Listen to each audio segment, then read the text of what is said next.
Welcome to the talk show Lighting the Educational Flame with your host, Mark Hoberman. The goal of this show is to provide a learning experience to people of all ages, with guests from various fields and academics, a wide range of industries, and insight into the many forms of art, athletics, and entertainment. We hope you enjoy the show. Hello and welcome to the talk show Lighting the Educational Flame, brought to you by Great Success Education. I am your host, Mark Hoberman, and my guest co-host today is Susan Brender. Susan, how are you doing? I'm doing fine, Mark, and it's just a pleasure to be on with you again. Thank you. So good to see you again. You know, as things are starting to get back to normal, I'm in Pennsylvania, you're in Florida. We have another Floridian on today, and my heart's always in New York. I'm a New Yorker by birth, and Broadway is huge in New York, obviously, and that's getting back to normal now. And we have somebody with us today who's been on Broadway, who does shows and singing and performing on Broadway and does it now in the Florida area as well. And I think we're in for a big treat because there's a lot of new stuff going on in Broadway. Our guest today also helps foster the passion in youth for the Broadway scene. So let's bring her on. Okay, I'm ready. Today, our guest is Broadway actress, author, and renowned teacher and coach, Jodie Langel. Jodie, welcome to Lighting the Educational Flame. Hi, thank you for having me. Oh, it's our pleasure.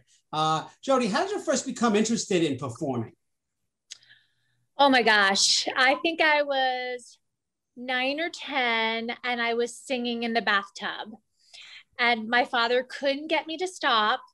I lived about 45 minutes north of the city in a town called Auditioning, New York, where the prison is.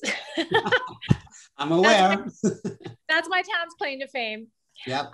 And my parents took me to a lot of Broadway shows. So I kind of grew up in that environment and I just kept singing. I was singing in the bathroom all the time. The bathtub was my favorite spot.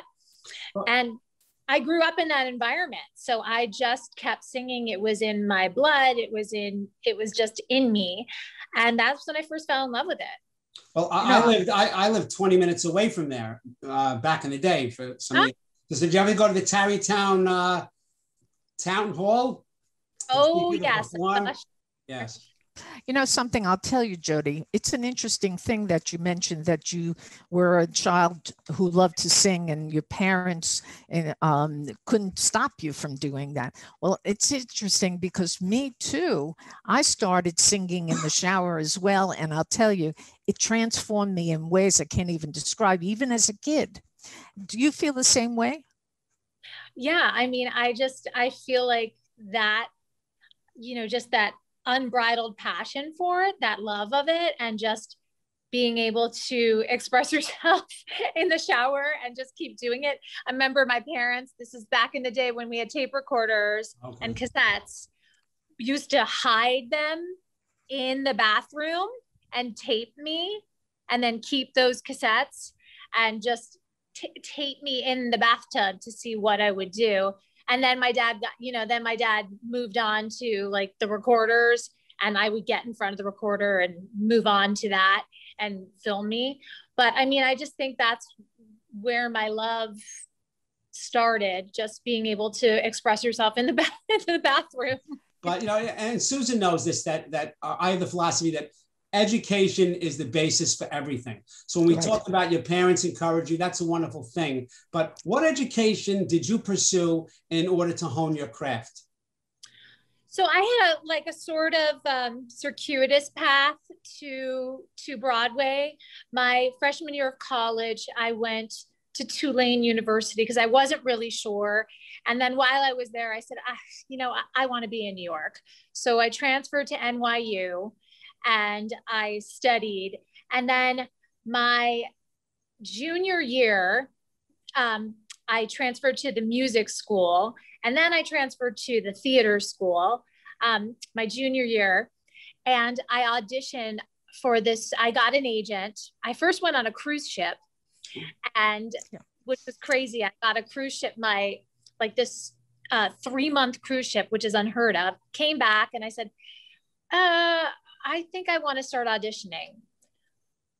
Auditioned for an agent, got one. That never happened. No, that's very rare. And the agent said, what show do you want to be in? And I just had blinders on. I just said, I want to be in Les Miserables. I was going to say that. I knew it. I wanted it. I got an audition. The first thing to be what was called the double cover for Eponine and Cosette. Wow. I went in, I sang my song, I got it. So 1 week I was in geometry class. The next week I was starring in a Broadway show, and I started, and then the woman who was playing Cosette got sick. 18 shows, she got sick, and then 18 shows I played Cosette, and then I took over the role. We spoke earlier before the show started about my background in camp training and working in camps. And one time the camp one year saw Les Mis, and we saw it, and it was phenomenal. And then I took my wife to see it, and it was a totally different cast. And I said, well, this is a different cast than I saw, so this isn't going to be good. And it was phenomenal. And then the next year it ran so long, we saw it again with a different cast. What are you people drinking that no matter what I go see, it's like, where are they finding these people? So there's a lot of talented people out there. It takes talent, it takes luck, it takes perseverance. You talk about how difficult it is. And I love how you tell them, because that weeds the people out. If you can do something else, do it. So you want to hear from the people saying, no, this is what I'm doing. I'll minor into something else. This is my passion. So it's such an industry with so many talented people. How do you navigate that? You must, if I went on, let's pretend I had a better voice than I do, and I heard someone sing before me that sounds like these Broadway people, I'd go home. I'd be like, you can give up my spot. What is that like? I mean, just from my point of view, I mean, I can tell you my story. I mean, I wrote a book about this. Right. Written a very successful book that's sold over 80,000 copies. And it's called Making It on Broadway, An Actor's Tale of Climbing to the Top. You read that book and it can certainly sober you up to what this is, what this business is. You can win a Tony Award, and then 4 months later, you are working as a teenage mutant ninja turtle at a kid's bar mitzvah party, because that is the reality of it. It is a tough business. You can be starring in a Broadway show, and then a year later, you can't get work. I mean, and there's no rhyme or reason to any of it. It is simply you're the flavor of the month, and then maybe you're not. And it has nothing to do with talent. It has nothing to do with that you're not good enough. It's simply that maybe they're not looking for your type. Maybe you haven't had luck that year. Maybe you weren't right for the role. I mean, it is a tough business. You don't have tough skin and you don't take it personally, or you don't have other kinds of skills that you can get another job. I mean, look at this year with COVID. There are so many actors here in Florida. So many of my fellow actors have gotten regular jobs and are not pursuing theater right now because they had to live. So many of my fellow actors in New York. So I have a concert coming up in an intensive with Christy Altomare, Derek Klena, and Samantha Pauly, who need to work, who are coming down here simply because they need that paycheck before they go back to work. Christy Altomare who is the lead in Anastasia, who we know, who's an incredibly talented, was like, yeah, I'm getting kind of old for some of these roles. And we look at her like, oh my gosh, she's so incredible. Who wouldn't cast her in something? Says to me on the side, yeah, I'm getting kind of old for some of these jobs. I've gone in for this, this, and this, and this, and I haven't gotten cast. Wait. And that's what my book talks about. My book talks about these actors candidly talking about how hard the business is. And when I interviewed these actors personally, like one-on-one, my jaw hit the floor. I said, oh my gosh, these actors feel the same way that I do after I, starred in a Broadway show and then I was back to auditioning again and I couldn't get a job. Wow. Mm-hmm. Yeah. Jodie, again, I want to use the word interesting because you know what? I went to a show and you and I actually live in the same area. And I went to something at the Arts Garage the other day. And of course, Mark knows who it is. It was Tito Puente Jr. And you know what Tito said to me? Susan, this is my first gig because of the COVID. All year long, nothing. So I know and I understand what you're going through, but you know what? You've persevered and you're giving the information and the education to probably young kids who say, I want to be an actor. And you've really given them the kind of desire, okay? But you're not lying to them and you're giving them the truth. And that is the most important thing. Exactly. I don't sugarcoat anything to my kids. I say, look, I went and started directing. I taught at a university. I had a baby. I chose this path. I just started my own business because it dries up. And then we think it's linear. It's not. It's not a meritocracy all the time. We want to wish and hope it is, but unfortunately it's not. And it's great for, actors to know that so they feel a sense of comfort, and especially during COVID right now. I had my teaching to fall back on and I had a business, but a lot of these actors, I was looking on, their Instagrams and they're starting real estate and jewelry businesses and all these other companies. And I just thought, wow, this is it. We're in the trenches right now. And it's starting to, pull out of it. But, my friend Patrick Fitzwater at Slow Burn Theater Company right now got almost 1,000 submissions for his season. Wow. That's insane. Yeah. We talk about this a lot, and this is why your book, I think, is so important. Because Susan and I have said so many times that people know the glory, but they don't know the story. And, show business, people focus on show. It is a business and it's people's passion and it's their talent and they love it, but it's what's paying the bills. So when you talk about making it on Broadway, the actor's tales of climbing to the top, what are some of the stories from the book or one story that stands out that you could share with us that will make viewers say, is she kidding me? Is she making this up? This really happened? One story that stands out to me. I sat in a coffee shop on the Upper West Side. God, I remember these stories so vividly, with Donna McKechnie. Oh. If you know who she is, she's beautiful Broadway legend. And she told me that she was going to this audition. And her agent said to her, don't worry, you've got this in the bag. They already said in the breakdown, they want a Donna McKechnie type. I think we kind of all know where this is going. Yeah, exactly. Yeah, Not John. They wanted a type, but not Donna McKechnie. That's right. She goes to the audition. Wow. She auditions and she doesn't get it. Wow. They wanted a Donna McKechnie type. They didn't want the real thing. Oh, unbelievable. If that wasn't a sobering look at what the business is, I cannot tell you. That story stuck out when I came home to my co-author and I said, oh my gosh, this story. And we just kind of went, we have an incredible book here. And I think that's what's so great about the company. And I have a lot of younger students. So I have 40 students in Making It on Broadway, and we're all doing a performance at the Lauderhill Performing Arts Center on July 11th with Derek Klena from Jagged Little Pill and Christy Altamar from Anastasia and Samantha Pauly from Six, the musical. They're all flying down here to do this incredible concert, which I hope you'll come see.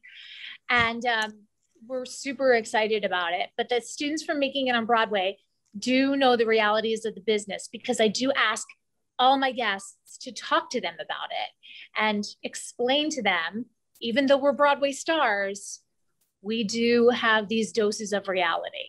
We do have these sobering moments of this is the business. It is show business.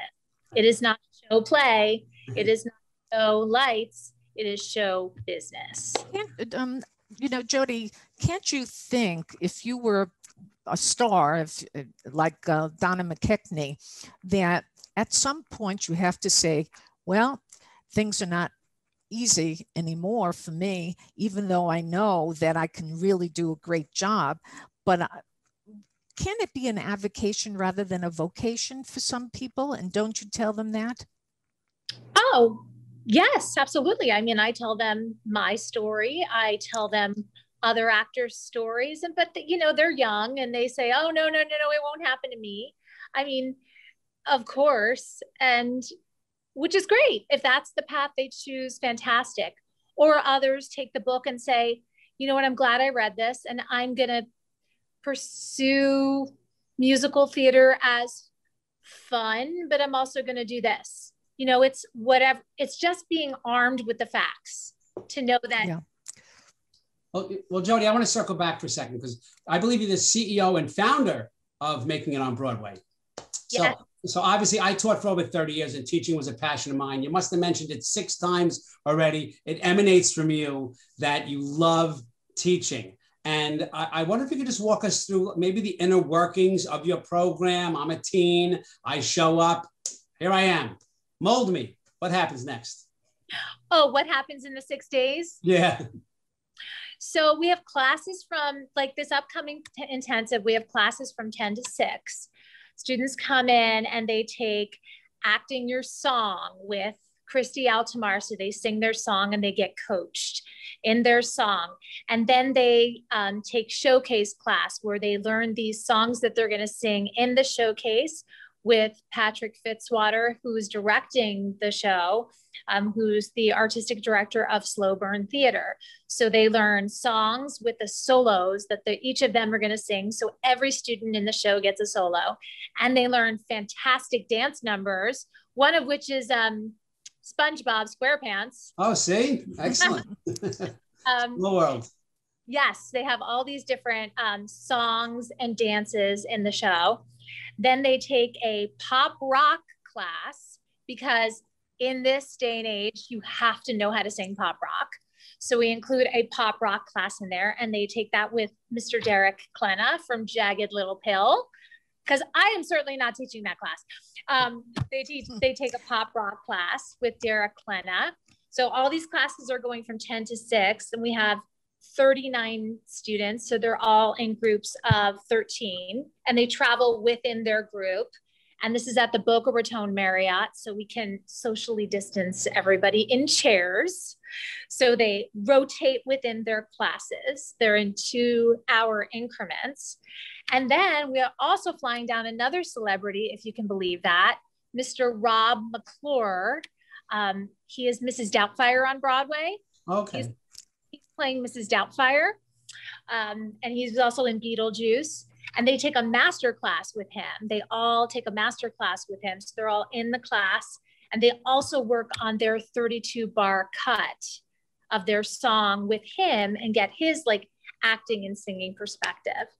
And then they take an acting for the camera class with Derek Klena. So they learn, he films them and they get a little acting for the camera perspective with him. And then I teach a build your audition book class with them. So I give them songs. You must know from teaching and everything how important song repertoire is. Absolutely. So I give them each 1 or 2 brand new songs for their audition book that they can take with them. And in all that, they get a little snack break. Finally.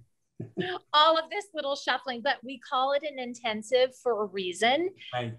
Because they are exhausted after all of this. Yeah.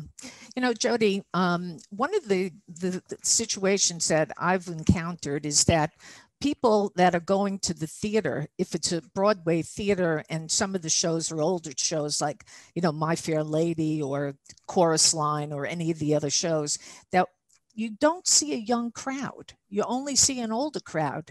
How do we bring in the younger people? Because there is so much to a show that they can learn so much that is really interesting and fabulous. So what's your experience? Do you get a younger audience or an older audience?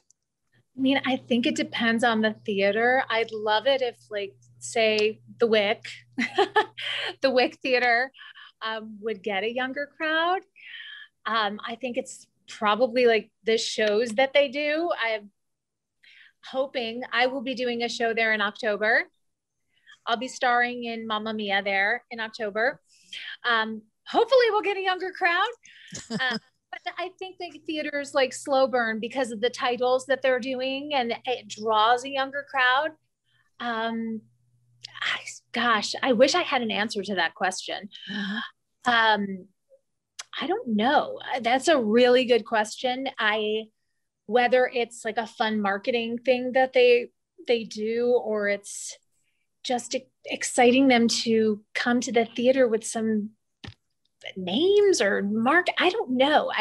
Do you find that's a good question for you? Do you find that the older audiences tend to come to the theater? But I think it's only at certain theaters. Right. Yeah. Well, also it depends on the show, but quite honestly, and I'd love to talk to you about this after the show. There are definite ways to get younger people in. You know, as a teacher, I wrote lesson plans. I mean, I brought the kids to see Julius Caesar on Broadway, but at the time I was teaching Julius Caesar, that wasn't the draw. The draw was that Brutus was being played by Denzel Washington. Right. That was the draw. But there's definitely ways of getting them involved more, because it's just a matter of just becoming more aware of all the different types of music that is out there. And I think there should be contests or something. I think you should tap into your younger performers who are coming to your camp and thinking to your program and thinking of ways, because if they're not, they're missing something huge, because music has been a major part of my life. I mean, look, I'm preaching to the choir here, but I think that you touched on the most important word, and it shouldn't be a word that we have to do to get people in: marketing. And that's what it is. So you get somebody who's expert on social media, the contests, extra credit and classes for someone to write a report about. There's so many things they could do. And you know what, Mark, I'm going to tell you one more thing. It's really up to the parents as well. Mm-hmm. You know, my uncle brought me to Peter Pan when I was about 5 years old, and I never forgot it.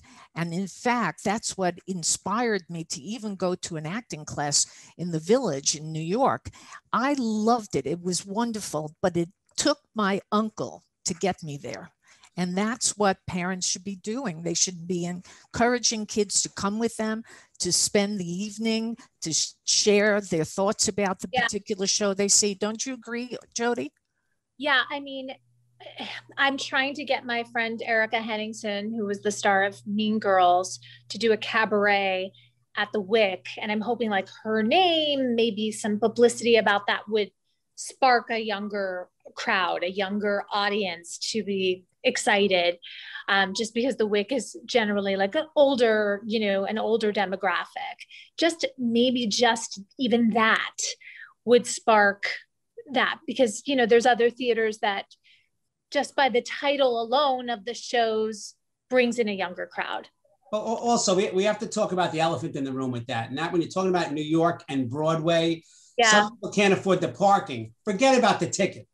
$260 for Hamilton, $180 for this. So I have to tell you, I have moved to Pennsylvania, and I go to, and I think that Jodie will love this, I go to so many shows in colleges that are $29. I don't do it just for the price, but I'm telling you, when I walk out, do I know I haven't seen a Broadway show?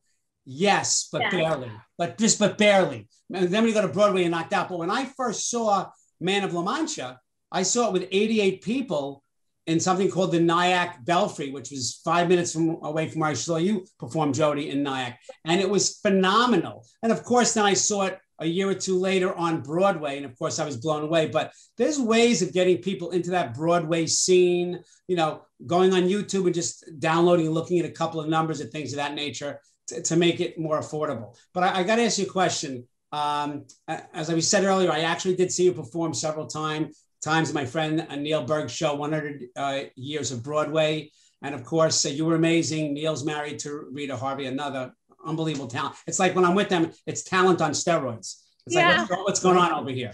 So what was it like being part of an ensemble of so many powerhouses? I mean, somebody went on, then you came on, and somebody went on, and then, I mean, it was like a knockout. I felt like a 1, 2, 3, 4, 5 punch. What was that like being with so many phenomenal, passionate, talented people? Oh, I mean, I'm kind of used to it because my first Broadway show, I was flung into, I was in college, and then all of a sudden, like 3 weeks later, I'm starring in I'm in the ensemble of a Broadway show, and I'm with these singers that are, unbelievable and icons, and I can't believe it. So I was thrilled. I was elated. I had chills. I mean, I remember I was singing In His Eyes with Christiane Knoll. Yeah. And I was so nervous. I was so nervous. I felt, and I had already been on Broadway. I had already been in Les Mis. Right. I think I had just finished the national tour of Joseph and the Amazing Technicolor Dreamcoat as the narrator. But I still, I don't ever feel like you made it. There's always a feeling of, oh my gosh, I'm reaching another level of, okay, here we are. We're proving ourselves again. I'm standing on stage with Christiane Knoll. I was ready for the challenge. I was ready to step it up and prove myself again. So I feel like when I'm with talented people that I have to prove myself. Yeah, this may be the only time, I hope, in history where you're going to be able to say before they go back to Broadway.